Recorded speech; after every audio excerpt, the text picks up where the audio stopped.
Hey folks, Coach Patrick here, Endurance Nation. I want to welcome you back to another Coach Videocast podcast. In today's episode, I'm going to talk about something that I never like to talk about, that you don't like to talk about, but guess what? We're going to talk about it. We're going to talk about what to do after a bike crash. We've had quite a few here inside the team this year. I myself am a veteran of several bike crashes, and I want to give people some sense of how to handle the situation, how to process it, how to turn it as quickly as possible into a direction that's positive versus the negative side, which is the crash, aftermath, etc. It's very easy to not sort of miss that opportunity, so I'm going to cover that today. And so I think I got my notes here in terms of what I want to talk about. I think it's important. I'm going to turn this cap around. Those of you on the YouTube channel can see that I actually do have hair on top of my head. I'm going to go rally cap on this one because it's really important to kind of turn things around and think a little bit about the bike. It's really easy to enjoy riding, to enjoy cycling, to enjoy being outdoors. In general, riding our bike, for me at least, and I think this goes for a lot of endurance athletes, is an experience of freedom. In many ways, it probably is reminiscent of the freedom that we developed here in the States in the mid 20th century, when U.S. highways became what they were, and more people got cars, and there was more mobility, and you could explore. I feel that way on my bike. I can get on my bike and I can go explore a different part of my state, or I can go somewhere and explore a different part of the world on my bike as well. Like, riding the bike is fun. However, there are risks associated with riding a bike. They are risks that you have yourself, in terms of like, hey, I may or may not be a good cyclist. And there's also just a general risk of riding your bike means you're likely outside and you're on the road, and there's other people there and they can be distracted. The conditions can be bad. And so when we talk about handling a crash, I think it's really important that, number one, you face the inevitable and you know that at some point in time you're going to crash. As an endurance athlete, you just crash. I've met people who crash and their mind is blown. They don't even know what to do with themselves. And I was like, you're on two wheels. You're on the road. It was raining. It was lightning. The wind was howling. You were coming down a hill. You crash. Like, that happens. Like, you crash. Your tires are only so wide, right? Things just happen. And so it's really important you face the inevitable. So what does that mean? We want to have a couple key things in place. Number one, I'd be remiss if I didn't mention our partners at Road ID, which is all twisted around here, but Road ID, where you can have your contact information right here on your wrist should you not be able to communicate with a bystander or first responder, so people can get in touch with you, right? Second of all, you want to have a Ziploc bag. Inside that Ziploc bag has a wallet with ID and also money, etc. You've got your phone with you as well, so you can make a phone call if you need to. So you have means of letting people know. Number three, you use either your phone and an app like Road ID's breadcrumb app, or you use your computer, like my Wahoo Kicker has it, or you can use your iPhone app itself, like something like Strava Beacon, where you can be emitting a signal to the world or to people you choose who can track you. So my family knows exactly where I am within 20 minutes, and they can see if I've been there for a while. If I haven't moved, they can contact me. They can find me more easily. Instead of saying I'm at the intersection of Pine and Main, they can look on a map through this link that they click on their smartphone, and it takes them right to me. So it's a lot easier for everybody when there's a problem, right? In addition, you want to be able to pick places to train and ride that are safe. Do not ride down the highway. Do not forget to tell anyone where you're going. Do not forget to set a time to be back. I'll be back by 4. If it's 6 p.m., I'm worried, right? Just basic, fundamental how to handle things. And the best way, I think, for people to imagine that is, whether or not you have kids, just think about having a young child that you are responsible for who's riding their bike to school for the first time. What are all the things you say to that young child? Those are the same steps you should be following yourself. Let me know when you get there. Stay to the side of the road. Be safe. Don't be distracted. Don't trust a driver. Don't go down the highway. We'll go down the bike path. All those little things, right? So let's take that into account and use that same kind of mindset so we can be ready, okay? So, crash, boom, bang, etc. You have crashed, whether it's through your own volition or perhaps someone has struck you or some version of it they're in. First order of business is making sure that you are okay, right? So when you've crashed, the first order of business is making sure that you are functionally okay. Hopefully you can do this under your own power. You may not be able to do it under your own power, but we want to make sure you're safe to the side of the road and you can do sort of a general sense, like, can I see? Am I disoriented? Like, is anything sticking out of me? Like, what's going on with my body? And you need to look with your eyes because you cannot trust your body. You're not going to get a sense that your leg is cut because you're full of adrenaline. You're not going to feel that. This is fight or flight time, people. And you'll be fine. Like, my ankle was kind of funky, but I rode home for 6 hours on it. That's adrenaline, right? It's also not smart. So do a quick and dirty assessment and see how you're doing. It could be that everything with you is fine, right? And you are okay. You've emerged relatively unscathed, in which case you turn your attention to your bike. Like if it's not you, it's typically your bike that's taken. You want to do a complete run through on your bike. Don't want to just hop on your bike and ride off again. Something could be cracked, something could be broken, bent, etc. Take a minute. You just fell down. You probably hit your head. Take your helmet off your head. Turn it around. Look at it. Look for cracks. Look for scrapes. It'll tell you where you struck your skull and the helmet saved you, right? Oh, sorry. Almost forgot there. Got to go to the back of this cap. So take a look at that and do an analysis. Maybe someone saw it. They can help you. If someone does stop to help you and they want to go through it, if someone does stop, you know it's bad.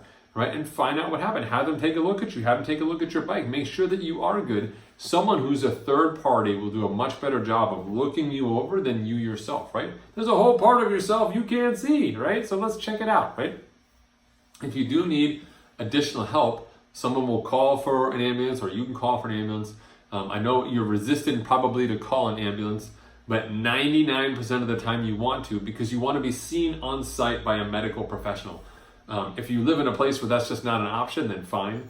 But having someone actually look at you on the site, those folks are going to help triage you. You may be competent enough to get in a car and go to the hospital, but regardless, if you're not feeling 100% or things don't look so good with your helmet or your bike, etc., or you got a couple scrapes and bruises or something that just doesn't feel right, just go to the emergency room. Like, have them check you out. They are designed to do triage, and you want someone to triage things to make sure you're not missing anything. That, I'm seeing some sparkles or whatever, like I'll have sparkler eyes, that's adorable. No, it's not adorable. It's a concussion. It's a massive mental problem waiting to happen if it's not diagnosed, so you can't answer or take care of it, right? So that's what we want to do. So we want to get that triage set up. So when you do go to triage, when you do get to that point, really important to understand that the job of an emergency room, and I may be overstepping my bounds here, but they're basically making sure that you will not break any further. Right? So you show up, you got a broken collarbone, they're like, yep, that we x-rayed it, that thing is broken. Here's this ridiculously sized sling, which is not the appropriate size. Just hypothetical situation. Take this and then call this doctor and go see them, right? They're just taking care of you enough that someone can truly take care of you, right? They're just making sure you don't break any further. There's nothing worse. There's no internal bleeding going on. There's not something that's really, really serious that they've got to make sure is okay. And the reason why I differentiate between triage and then the secondary care level is that when you are being triaged, the easiest way for people to triage you, they're going to ask you, hey, where did you fall? And you're going to say, I hit my head. They're going to say, we're going to check out your head, right? That's just what they do. However, you probably struck other parts of you. So if you've jacked up your shoulder, let's say, they should probably, and you should tell them that you want an x-ray of your entire chest. You want to know everything, right? You want to know your chest and back. You don't want to find out after a week that you've also broken ribs when they were just looking at the bone sticking out of your shoulder. Tell them that. If you struck your head, tell them you struck your head. If you don't feel good, tell them you don't feel good. They're going to do a scan of your head. Now's the time to get it done. So you kickstart the process of information, right? If you've got a couple scrapes and bruises on your legs or your hip, don't be all like, I'm fine. I'll fix this stuff with my hip at home. Just, get me out of here. I got to go, whatever. Have them check it out. Like, let's see what's going on with the hip. There could be a pretty bad hematoma down there or another problem you're not aware of until they actually peel away those shorts and take a good look, right?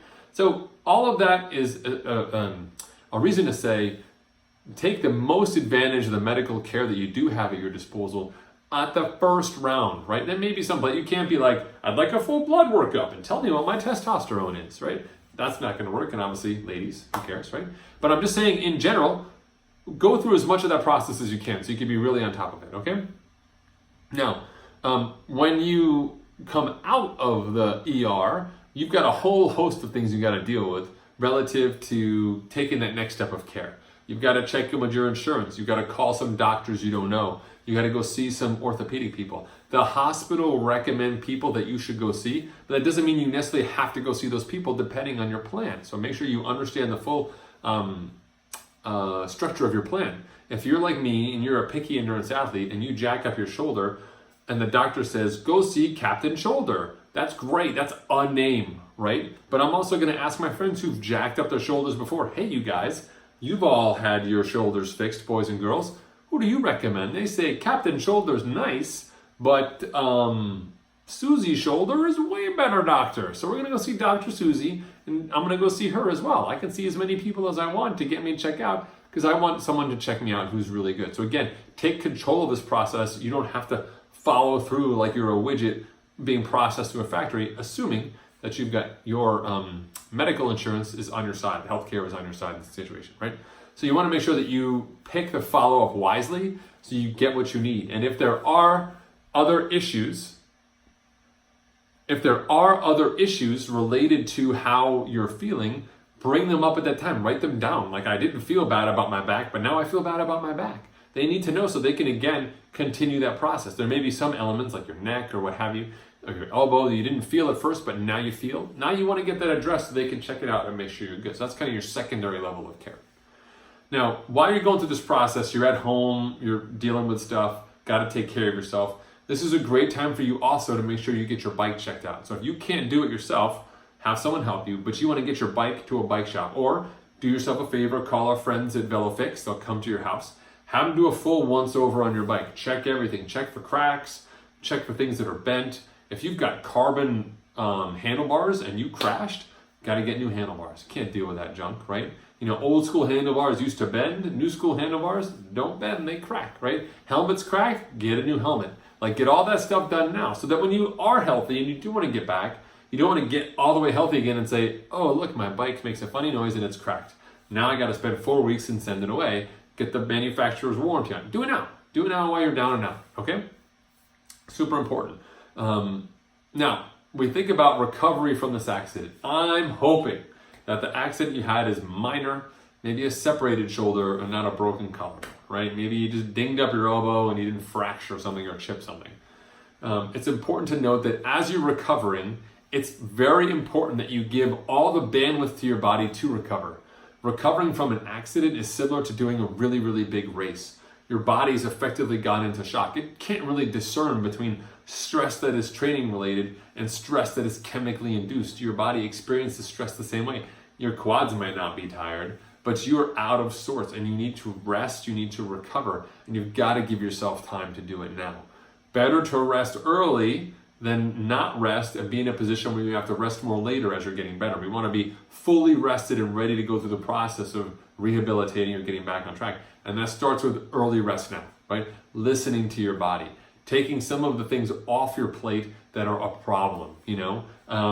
I don't know, if you do data entry and you've jacked up a finger, you can't do a lot of data entry. That's something you got to solve for and fix, and not be doing data entry with a jacked up finger, right? If you've got a major concussion and you work in technology and you stare at 6 screens a day, you got to solve that problem so you can heal. And you know, if you take 4 days off from work now and make sure you're okay, you'll be way better off coming back next week incrementally than ignoring the problem, suffering through all that screen time despite the damage to your brain, and making the recovery 6 months long instead of a month, right? Because you did it the wrong way. So take the time to do that right, okay? Now, handling the downtime, and this is probably the hardest part, is when athletes are injured and they can't train, they go out of their mind. And if you're not sure what I'm talking about, then just go ask someone who loves an athlete or who lives with an athlete, because they will tell you it's pretty much the most miserable thing on earth. So it's really important that you find something else to do with your time. One of the benefits of being a triathlete, for example, is that you've got other sports. Can't run, then you can swim, right? Can't bike, then you can run. Can't bike, you can swim. You can kind of mix it all up, right? But not everyone is a multi-sport athlete. Some people are single sport athletes, or perhaps the injury you have is such that you cannot do any of those particular modalities. Whatever it is, you have to find something that's going to occupy your time so you don't go crazy. You will feel like you're losing fitness, and are you losing fitness? Well, if you're not training, yes. But if you're healing, it's a prerequisite to getting better. We have to get you healthy, structurally sound first before we start adding fitness to the equation. That's super important, right? So you have to find a way to occupy your time. So I have written a book when I was injured. I started a new company one time when I was injured. I created a bunch of content like courses and stuff for my athletes when I was injured. You can start a book club, read a ton of books, binge watch Netflix, whatever you do. There's lots of, you could volunteer. If you can't race, go volunteer at all those races. There's lots of stuff you can do to keep yourself busy, to keep engaged, to not go crazy, that doesn't involve you training. Like training at these early stages is not your friend. And find something where you can direct this energy. Who knows, you might pick up a new passion. We always say, I'm super training right now and I really wish I could be reading, but I'm super training. Well, do you really wish you were reading? We're about to find out because you got all this time on your hand. Start reading, right? Okay? And then ultimately you want to start planning for the future. So as you go through the process of initial recovery, you'll start to understand just how severe the issue is, how much time for recovery is required, and you can start to plan out an incremental path. I do this all the time with our athletes. You did something to your calf muscle. Now we got to take these steps to rest it, to strengthen it, and to begin the process of what we call re-entry to training. Same thing with any similar injury. How do we as soon as possible get you onto a bike again so you're comfortable riding a bike safely, and then eventually get you to a place where you can ride outside, and we can get you back to what you consider to be normal with your training. And it's really important that we chart that path because it gives you a goal and gives you something to work towards. It gives you a reason to do all that physical therapy. It gives you a reason to stay active, even if active right now means walking 2 miles around my neighborhood with like 4 laps or going to the gym on the elliptical. It's a means to an end, which is what we're building towards. And very easily can athletes become discouraged when they can't achieve that high level goal they've set for themselves. That's fine. We are resetting low. And even though it's low to high, people see this massive gap and they're all about measuring that gap. But in reality, this is just one step along the way. You've already taken these steps because you were so close to this goal. You can do it again. And in fact, with all the plumbing, infrastructure, the habits, the equipment, everything you have, your return to being as athletic as before is actually not as long as you think. It feels terrible when you look at it, watch pot, never boils. It's going to feel like forever. But stay focused on what matters. Do all the rehab that you can. Listen to your body and rest. Be incremental with your training. Find something else to occupy your time. And ultimately, you'll be back on track before you know it. I tell people typically it's about 6 weeks to regain some form of baseline athleticism where you can say, I'm working out.